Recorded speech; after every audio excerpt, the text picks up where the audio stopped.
the difference between estate planning and wills is that a will is actually in an estate plan. And it helps because it takes the responsibility off the family or the caregiver. And it allows you to be able to control what happens to you and kind of release that guilt from your family. At least that's stories about millionaires and celebrities who end up in probate court and all these different things because they have money, they have all their ducks in a row, and they don't really save. But if someone had told me what I tell people now, even at the young ages of teenagers, when they start working, we're able to help them see where they can put money so it can grow for them. So when they graduate, they can use it for a down payment for a house or a car. And that's where we realize with middle income families is there's no additional. When someone passes away, people are going into debt instead of having money that can continue on a legacy. Good morning or good afternoon, whatever time it is that you are watching this. Welcome to Jerome in Real Estate. I'm Jerome, your local realtor here in the Fountain and Colorado Springs area. And today I have Jazmine Gibson with me. And we're going to be talking a little bit about some financial advisor stuff. And we're going to delve a little bit into estate planning and maybe some wills. And I'll let her get into that. But I definitely want to thank you, Jazmine, for coming on the channel. So why don't we go ahead and get you to introduce yourself real quick. All right. So again, thank you. As I had mentioned before, this is my first time doing this. But I started out my journey as a stylist. So in that industry, I absolutely love doing hair. Love making people feel good. You know, it's just lights me up when people leave my chair and they just have a lot more confidence. So, you know, over the years, as entrepreneurs, we always like to dib and dab and find other ways to make money, other ways to impact people. So the opportunity came up to me to be able to get into some financial planning for myself.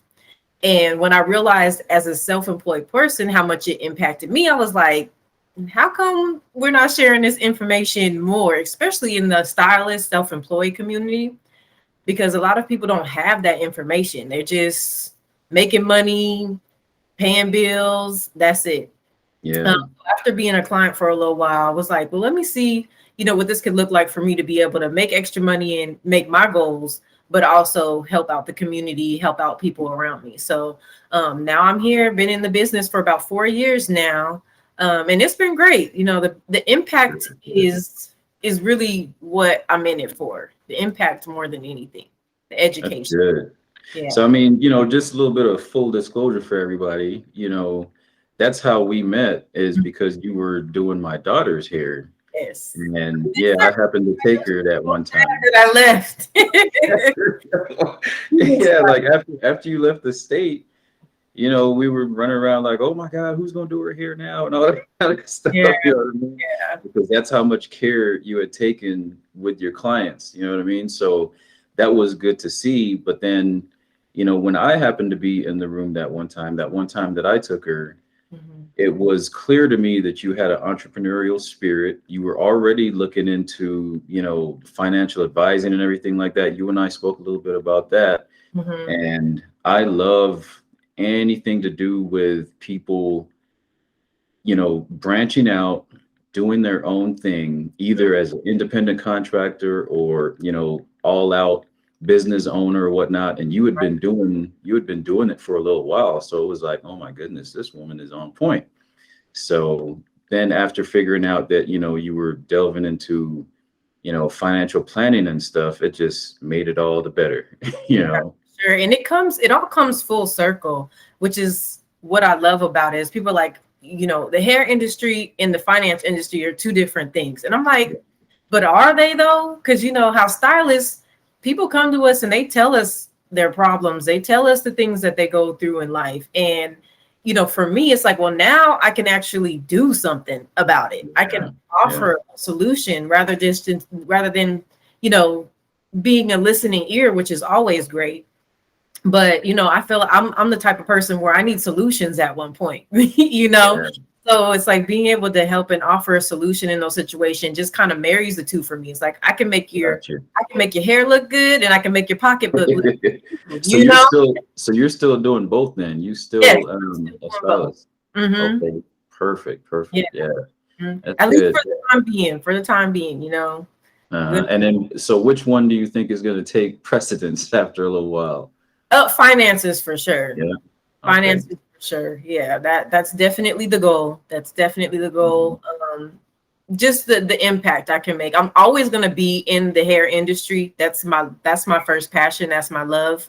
Yeah. You know, so I'll always be there, but just not in the aspect as far as being behind the chair and actually doing hair. So Yeah. yeah.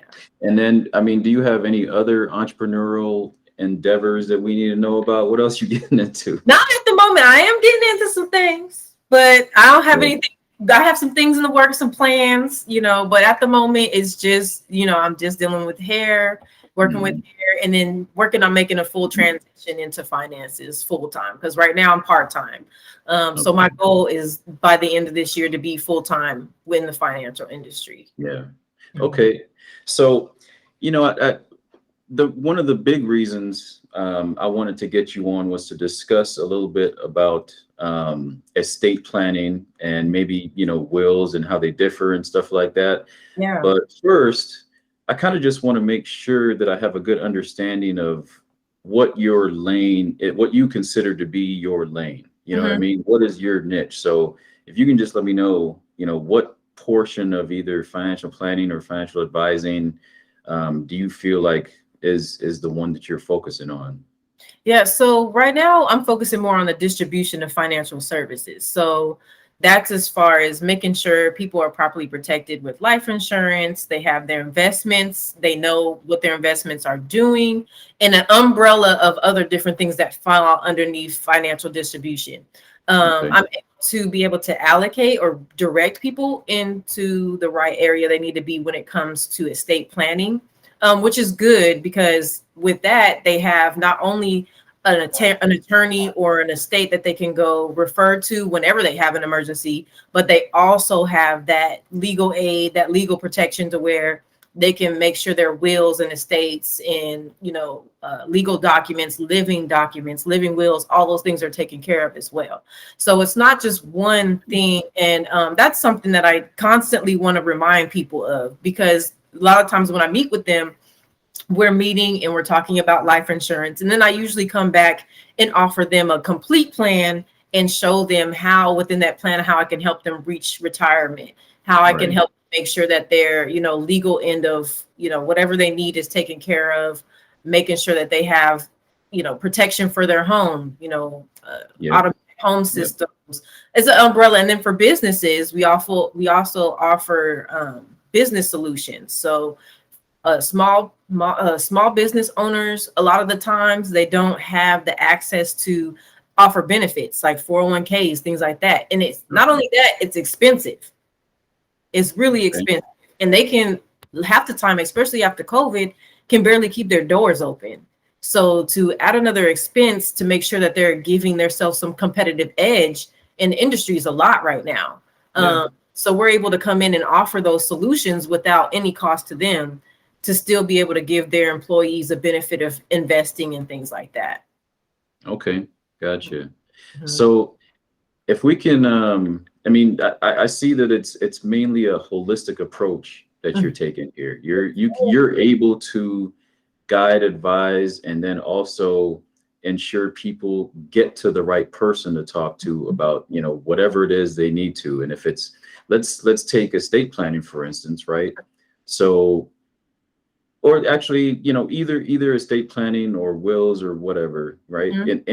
In that field, um, number one, what's the difference between, all out estate planning and wills?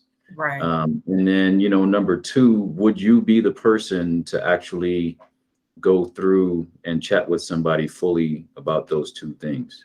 Right. So the difference between estate planning and wills is that a will is actually in an estate plan. So it's one of the moving parts inside of an estate plan, along Okay. with having a living will, a power of attorney, advanced health directives. All of those things fall under an estate plan. Okay. So the estate plan delegates what someone wants to happen with their assets or with their health if they were to, pass away or end up in a situation where they cannot advocate for themselves.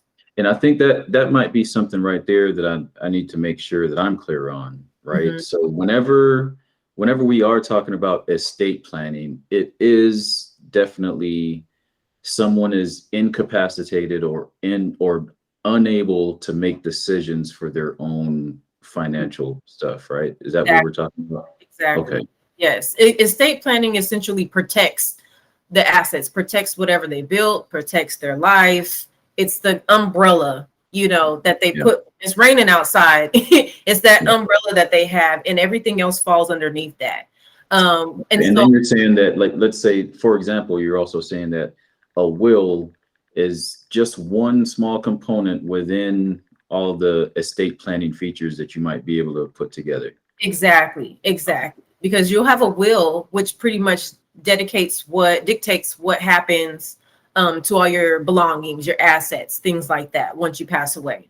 Then you have a living will, which dictates what happens to you if you end up incapacitated in a coma, Um, what decisions you want to be made, how long you want to be kept on, life support, things like that. A POA, that person that's going to be in charge of making sure whatever your living will says is mhm. being solidified in your plans of care. And Um, POA is a power of attorney, correct? that's right. Yeah. And then, medical advance directives, those are just pretty much goes hand in hand with the living will, about what exactly treatment you would want to have. And it helps because it takes the responsibility off the family or the caregiver. And it allows you to be able to control what happens to you and kind of release that guilt from your family. At least that's how I see it. Like with my kids, I don't want them to have to figure out, well, should we leave mom on life support? I would have something, Yeah. emotions play a huge part. They'll leave you on life support all, for years. And, Yeah. there are great stories that have came out of people staying on life support and things like that. But I tell my kids, look, if I'm in a point where I'm vegetative and I might not come back, Mhm. my goal is to make sure I have everything in order so that if Yeah. something does happen to me, they're not feeling like, oh, should we have to make this decision? I'm pretty much making that decision for them, even though I'm not capable of doing it through estate planning, through a will, through advanced directives. Yeah. So then who is it that you would be referring them to get that stuff done? Like, let's say it's a will or living will or something like that. Mhm. What's the second piece of the puzzle there? Yeah, so I advanced them on to legal protection, which is we partner with Legal Shield in order to help Mhm. people with that. So there's an attorney in Colorado. They're actually in Denver. It's a complete law firm that we're able to refer them to once they sign up for their legal protection plan. That covers so much more than just a will. Right. But they're able to go through that program, get their will, get everything they need taken care of through that Mhm. Legal Shield protection. Okay, I got you. So as far as like your services, are you authorized to do this in all 50 states, or is it a certain states, or how does that work? Yep, as long as I have the license in that state, I'm authorized to do it. Okay. And Mhm. which states are you good for right now? Right now, Texas and Colorado. Texas and Colorado. Yeah, but Okay. as far as the estate planning, I don't have to be licensed for the legal shield part. I can do Uh, that no matter where I'm at. So, but when it comes to everything else, I'm licensed in Texas and Colorado. okay. Got you. When I am talking to people, especially on these types of calls and stuff, I do like to get their input on what they believe some of the common misconceptions are in their field. Like, they've got clients coming to them Mhm. and they hear things that just make them smile, like, okay, Yeah. I got some work to do to Mhm. educate, right? Sure. So same Sure. thing I kind of want to throw out to you, Yeah. is, what have you seen out there is, and this could be, whether it's estate planning or just straight up financial planning, financial advising. Mhm. What are some of the misconceptions that you've seen out there so far? Um, the biggest thing that I've seen is more so apprehension. It's apprehension because a lot of people don't want to either admit or they're embarrassed that they don't have things in order. And so there's like this judgment that they think like if they come to a professional, they're going to be judged, they're going to be embarrassed because they don't have everything together. And it's like, who does? You know, like at some point, not everybody has everything together. You know, you hear stories about millionaires and celebrities who end up in probate court and all these different things because you think because they have money, they have all their ducks in the row, and they don't. And so that's the biggest thing that we come across is the apprehension and the embarrassment. So there's a little bit of pull and tug that we have to deal with. But I think the biggest thing for me is just helping them understand that everyone starts somewhere. It doesn't matter where you start, just as long as you start and you start with what you have. You know, you don't have to have everything in plan right there off the bat. You know, one of the biggest things we do is we meet with our clients, we get some things solidified, and then we meet back with them every 6 months or so, or however often they need us to meet with them. It's not a wham, bam, thank you, ma'am, we're going to throw all this on you. You do it. We're not going to help you out. It's a complete guided situation. Right. I think when people understand that more, because what they've seen is, you know, stuffy old white men in their services, you know, that turn them away because they don't have thousands of dollars to invest, or, you know, they don't look like they have money. And unfortunately, you know, the middle income is just getting left out of the equation. Yeah. These things. Yeah, and lower and middle. And that was actually, it led right into, you know, my next question, which was, you know, when can someone really start thinking about, you know, getting themselves financially secure, thinking about estate planning, and then along with that is like, what kind of assets do they need? How much money? You know what I'm saying? Do they need to have however many properties and all of that? You know what I mean? So you were rolling right into it. Yeah, that's a customizable thing because everybody wants something different in life, you know? Like not everyone wants billion, you know, different properties and things like that. Some people just want to be comfortable, be able to retire, go on vacations and go on about their business, you know? Yeah. And then you have some people that are like, no, I want actual assets that I can pass on. So because we have such a broad range of partnerships, we're able to offer whatever, depending on the situation. But with that being said, is when I don't think people should focus on too much of when, you know, it should just be whenever it comes to you, just do it and follow through. Because if we focus so much on when, we get hung up on the fact that we might have taken too long to get it. You know, and with social media, this person's ahead of the game and I'm just getting you know, that compared trying to keep up with the Joneses, even in this. It's too much. Give yourself some grace. That's what I tell people. Give yourself some grace. It's too much. You know, when you're in the right place to do it, my biggest advice for anyone would be to just keep an open mind. Keep an open mind and don't be so embarrassed that you may not be doing what whoever's doing on social media. Half the stuff is fake anyways, you know? People are putting on the show, you know? And so when you do that, it kind of just subconsciously programs and you pull away from people that are really out there to help. So when isn't a big thing. I feel like if you have the sense to want to do it and find a professional that can do it for you. And also it's so funny. My mom actually just got through, you know, going through basically an estate planning process, at least just a little bit of it. You know, she called me up and also had me on text a little bit, trying to get me to understand what she was doing, you know, and it was, I kind of felt like that sense of pride, you know what I mean? Where it was like, well, at the very least, she's thinking about it, you know. Not only did she think about it, but then she actually put some stuff into action, and she's and it's got her like feeling a little bit more secure now that things are in place, you know? Yes, that's a bar right there. Secure, the security of if something happens, it's going to be taken care of properly. I think that is the most underrated thing, most underrated thing ever in financial services when it comes to just having your things in order. You know, for me, people probably look at me crazy. I look at death a little bit different than a lot of people, but I'm like, I know if something happens to me, my ducks are in a row and my kids are solid. I feel you. I sleep a little better at night knowing those things, you know.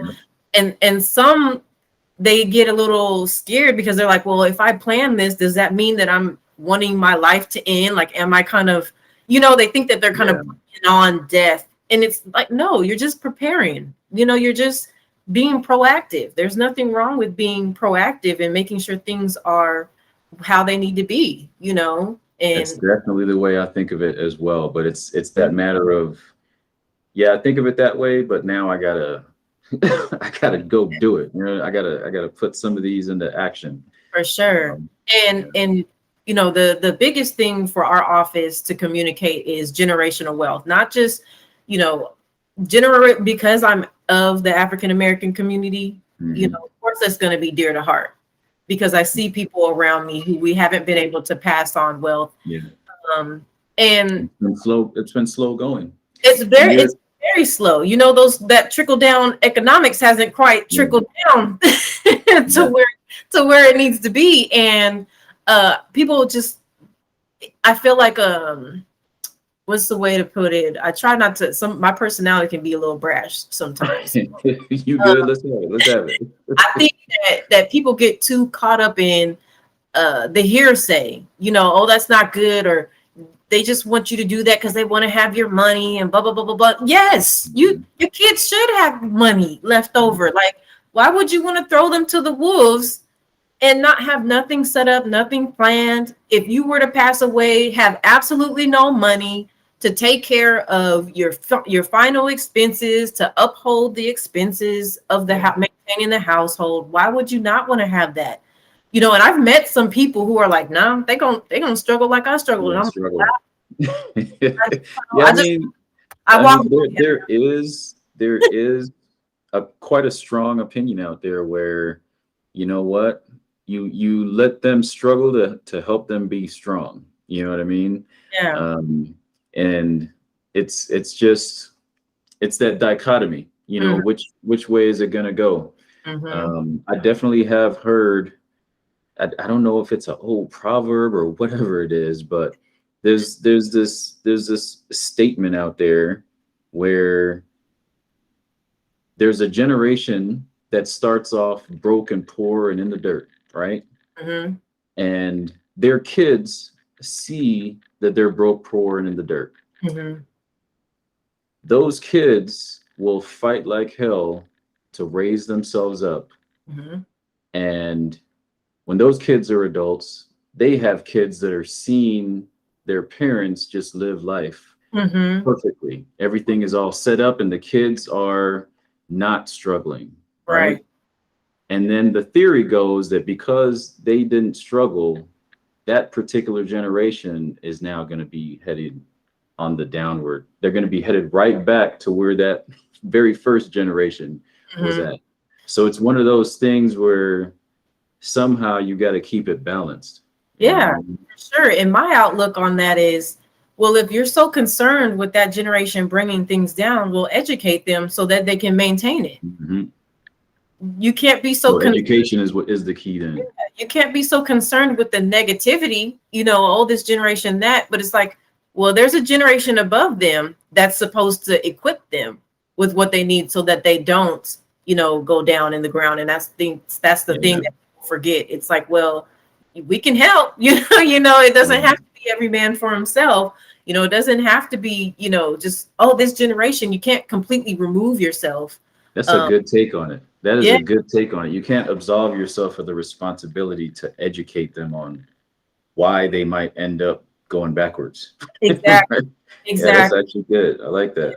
I don't know how you grew up, but growing up for me is bills was grown people's business. Money was grown people's business. I didn't know how much my mom made. I didn't know how she paid bills. You know, I started working at a young age, but I didn't know how to properly save. But if someone had told me what I tell people now, even at the young ages of teenagers, when they start working, we're able to help them see where they can put money so it can grow for them. So when they graduate, they can use it for a down payment for a house or a car. Had someone sat down with me and told me that at 14 years old, yeah, it would have been a whole nother ball game. Because yeah, you can't, I feel like we can't assume that because they're young, they don't understand the responsibility or the gravity of financial services. They under the young generation. I tend to tell people I love kids. I love kids because they're just grown people in children's bodies. They understand completely, probably more than a lot of adults, what's going on, you know. And if we look at them more as an equal rather than a subordinate and teach them the tools and the things that they need, then they'll be able to level up and take what we've done and excel that even more. And that's the goal. Nice. So we touched on quite a bit there, but you definitely touched on, you know, generational wealth, and making sure that it's passed on, that it's continued, right? So, you know what I do? I'm a realtor, right? And even before that, I found that investing in real estate was something that can help bridge that gap, right? I definitely need to get your take on real estate and how that relates to, you know, wealth planning, estate planning. What do you think about it in general? And what's some of the tips and advice that you could just throw out for free? Yeah, real estate with any financial concept is a tool, you know. So real estate is just another tool underneath that umbrella of financial stability, you know, financial independence. So with real estate, people some people are just investors. They invest so they can get their return. Some people, you know, dab into real estate so they can get their dividends on a monthly basis, or so they can have that asset and be able to pass on the money from that asset, or take the equity out, flip it, do it again, you know, to continue creating streams of income. When you continue to create streams of income, you're able to invest more. You're able to do a lot of different things that you can't do if you don't have that income coming in. Right. And I think that that's the biggest thing with real estate is people forget that that's continuous income, especially when you get to the point where you're investing like yourself into these properties that now have grown and have equity and things that you're now getting paid off of. Like anything, of course, it takes work. But once that wheel gets to spinning, you have this residual, you have this income coming in to where, you know, say someone is paying off debt, consumer debt, because, you know, that's completely different than business debt. They're paying off their consumer debts. And now because they've done that, they have money that they can invest into education accounts, into, you know, IRAs, whatever they want to invest into. So I think that that's the biggest thing people have to realize is all of these things are tools. They're tools in the tool belt. You know, they're tools. They're just notches that you add to. I definitely want to learn more about real estate, investing into real estate. So where you're coming from, though, is that it's best to think of them all as a large pool that you bring in and you add in, I don't know, real estate. Then you add in stocks. You bring in, you know, you add in CDs and stuff like that. All of these things need to be together based on your goals, personality, family, income, all that. And you are one of the people that can help sort of visualize it and then, you know, put it into a better functioning basket. Exactly. Okay. Yeah, because everyone knows, they hear these concepts, but they're like, how do I apply it to my life? Yeah. For me, for my goals. And like you said, that's what we do. We pretty much take the plan, write it down, make it plain for them, you know, so that they're able to be like, okay, I can see this. And if I get off of course, because life happens, emergencies happen, then I have something that I can refer back to instead of continuing on this up and down spiral of nothing to, you know, kind of keep you back on track. Yeah. Yeah. Okay. Definitely appreciate that. You know, real estate, like you said, is a tool. Life insurance is huge. I try to let people know, like, corporations make sure that their business partners have a key man policy, life insurance policy. That when that person passes away, that insurance is paid out and that corporation continue to keep functioning. So if large companies see the importance of not only insuring the employees and their self, then how come we don't see the importance of insuring ourselves? Because we're the biggest assets in our family. Yeah. We bring in the money, so we're no longer bringing in the money. Where does that leave us? Leaves us with those gaps. And, that's another tool for generational wealth, is being able to have, someone bring a check to your family when you pass away, $350,000 that they did not have before. Yeah. To help.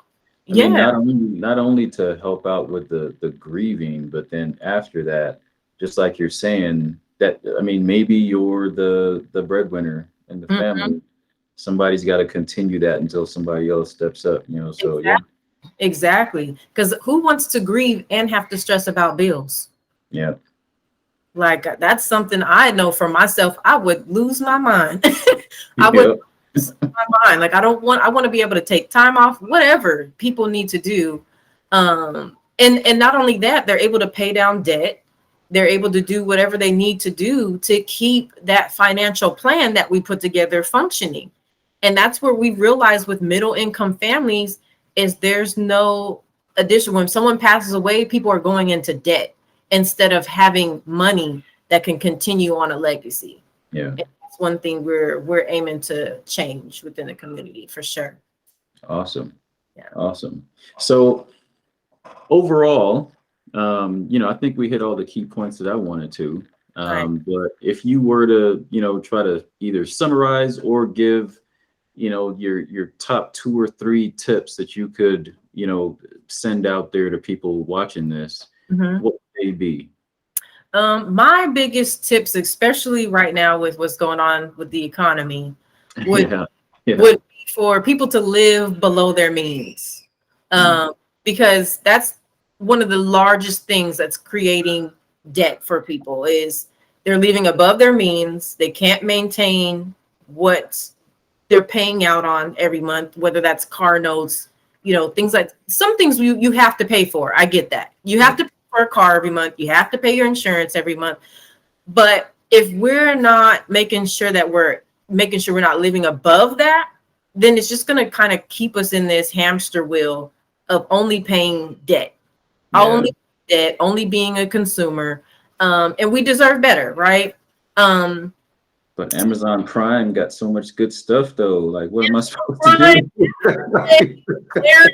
Like, don't get me started. All these ways that you can pay for stuff and then make payments, it sounds good. But then when you look at the fine print, you're like, oh, well, if I don't pay this off by a certain time, this is going to be a 26% interest rate on this.